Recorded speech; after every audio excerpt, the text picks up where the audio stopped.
Hey everyone, and welcome back to another video. In this video, I'm going to show you how to change your phone number on the Grubhub app. Now, this video is going to be particularly useful for individuals. Let's say that you want to go ahead and change your phone number on the Grubhub app.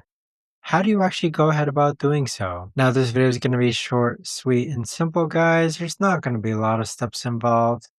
Now, in order to do this, what you're first going to do is log on to the Grubhub app. Next, click on Account on the bottom right-hand corner. Afterwards, go ahead and scroll all the way down to where it says Phone Numbers and click on Phone Numbers. So this is where you can actually go ahead and change between different phone numbers or add a new phone number, and there you have it. But that right there, guys, is the best and easiest way that I know of to actually go ahead and change your phone number on the Grubhub app. If you guys know of a better or easier way to actually do this, let me know in the comments down below. I would love to know. Thanks so much for watching, everyone, and I'll see you guys all in the next video.